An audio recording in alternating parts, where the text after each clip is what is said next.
Shalom kekasih Tuhan, puji Tuhan kita boleh bersama lagi di dalam siri renungan Roti Hidup. Dan terima kasih kepada bagi Anda semua yang sudah subscribe channel ini dan setia untuk terus mengikuti channel ini. Kiranya Anda semua boleh diberkati melalui channel ini. Hari ini kita akan sambung siri renungan firman Tuhan tentang perumpamaan lalang di antara gandum. Semalam kita berhenti sampai di ayat yang ke-26.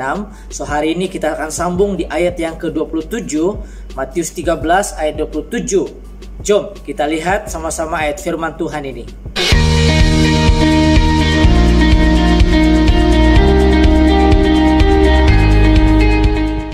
Ayat 27, maka datanglah hamba-hamba tuan ladang itu kepadanya dan berkata, Tuan, bukankah benih baik yang Tuan taburkan di ladang Tuan?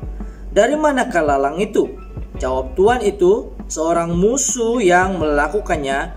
Lalu berkatalah hamba-hamba itu kepadanya, jadi maukah Tuan supaya kami pergi mencabut lalang itu? Lalang bukan saja mirip gandum, tetapi akarnya juga saling mengikat pada akar gandum itu, sehingga kedua-duanya sukar untuk dipisahkan. Sebab itu Tuan punya ladang menegah pekerjanya untuk mencabut lalang itu, supaya gandum itu tidak ikut tercabut.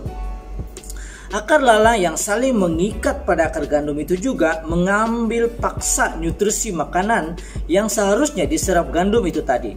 Akhirnya pertumbuhan gandum itu menjadi tidak maksimal. Buah gandum cenderung menjadi rusak atau buah yang dihasilkan menjadi sedikit. Mungkin hari ini kita perlu perhatikan konteks yang ada di sekitar hidup kita. Kawan atau sahabat yang kita ada itu umpama lalang atau gandum. Amsal 18 ayat 24 berkata, ada teman yang mendatangkan kecelakaan, tetapi ada juga sahabat yang lebih karib, akrab, dekat daripada seorang saudara. Pertanyaannya sekarang adalah, kawan yang semacam mana yang kamu ada sekarang? Atau dengan sahabat yang bagaimana Anda selalu lepak sekarang?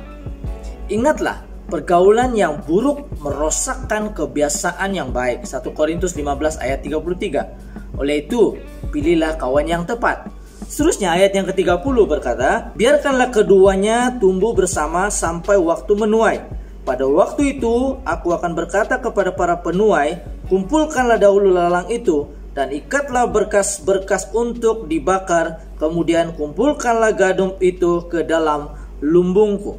Perhatikan saudara bahwa orang-orang benar dan orang fasik itu dibiarkan hidup bersama-sama.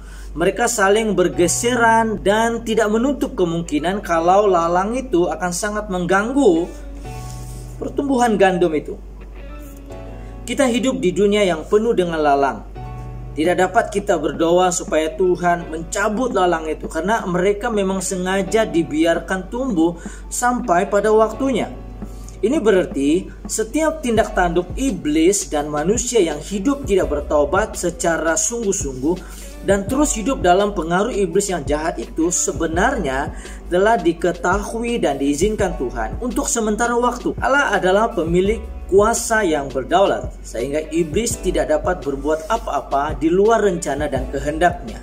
Atas izin Tuhan, iblis dibiarkan bekerja dan Tuhan memanfaatkannya untuk menguji orang-orang benar, sehingga ketika orang-orang benar berhasil bertahan dan menang seperti Tuhan Yesus menang, maka mereka akan ditempatkan di dalam terang kemuliaan kerajaannya, dan iblis beserta para pengikutnya segera dihukum untuk dimusnahkan. Saudara, jangan takut bergeseran dengan lalang atau hidup bercampur dengan orang-orang dunia atau disaingi oleh mereka, dicabar atau dicaci imanmu, atau segala kesusahan dalam pergumulan yang coba menghambat pertumbuhan imanmu. Tuhan memang tidak akan mencabut lalang itu sebelum waktunya, tetapi Dia selalu ada bersamamu, memperhatikan, memelihara engkau. Dengan kata lain, Tuhan berkata kepada kita, bertahanlah dan hiduplah bersama lalang. Mereka memang sering membuat masalah dalam hidupmu, tetapi kalau kita bertahan, maka kita akan mendapat hidup.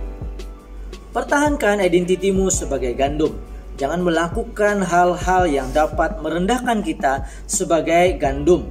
Lalang melakukan hal-hal yang memalukan. Dosa tidak lagi menjadi sesuatu yang mengerikan, melainkan sebagai kebiasaan. Kalau kita masih melakukan hal-hal yang memalukan, identiti kita sebagai gandum tidaklah jelas.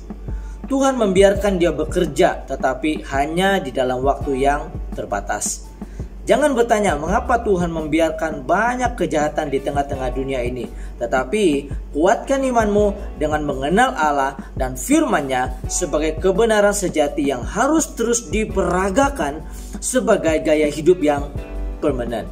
Kita akan sambung esok ayat yang seterusnya, yaitu di ayat yang ke-36 hingga ayat yang ke-43. Sekiranya Anda sudah diberkati dengan renungan firman Tuhan hari ini, sila tekan button like. Atau jika Anda ada sebarang pertanyaan tentang bahagian atau topik yang kita sudah perkatakan tadi, tinggalkan pertanyaan Anda di bagian komen. Kita jumpa lagi, Tuhan Yesus memberkati.